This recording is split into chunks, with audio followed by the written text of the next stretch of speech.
Hi friends, எல்லாருக்கும் காலை வணக்கம். இந்த கஸ்டமருக்கு பிளவுஸ் தச்சு ஒரு வாரம் ஆயிருச்சு. கொக்கி மட்டும் வைக்காம நான் அப்படியே வச்சுட்டேன். ஏன்னா இந்த கஸ்டமர் வந்து வாங்குறோம்னு சொல்லிட்டு வாங்கவே இல்லை, அப்படியே வச்சுட்டு இப்பதான் கொஞ்ச நேரத்துக்கு முன்னாடி போன் பண்ணி பிளவுஸ் ரெடியா இருக்கா, நாங்க வந்து வாங்கிக்கிறோம் அப்படின்னு சொல்லியிருந்தாங்க. உங்க பிளவுஸ் தச்சே ரெடியா தான் இருக்கு, கொக்கி மட்டும் நான் வைக்கல, நீங்க ஒரு 2 மணி நேரம் 3 மணி நேரம் கொஞ்சம் லேட்டா வாங்க அப்படின்னு சொல்லியிருந்து, என்னக்கா இப்படி பண்றீங்க, நீங்க தானே ரெடி பண்ணிட்டு அமௌண்ட் எல்லாம் வாட்ஸ்அப்ல சென்ட் பண்ணிருந்தீங்க அப்படின்னாங்க.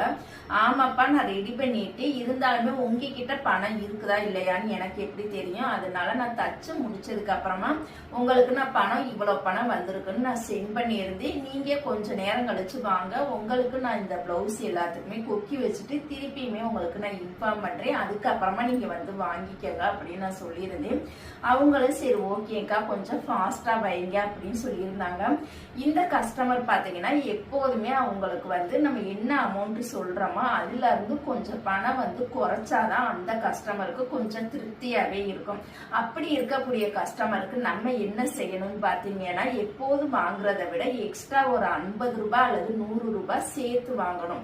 அப்பதான் அவங்களுக்கு பணம் குறைச்சிட்டாங்களேங்கிற ஒரு திருப்தி அவங்களுக்கு இருக்கும். நம்மளுடைய பணம் நம்மளுக்கு கரெக்டா கிடைச்சிருச்சுன்னா நம்மளுக்கு ஒரு திருப்தி இருக்கும். இந்த பதிவு உங்களுக்கு பிடிச்சிருந்தது அப்படின்னா மறக்காம எல்லாருமே லைக் பண்ணுங்க. தேங்க்யூ.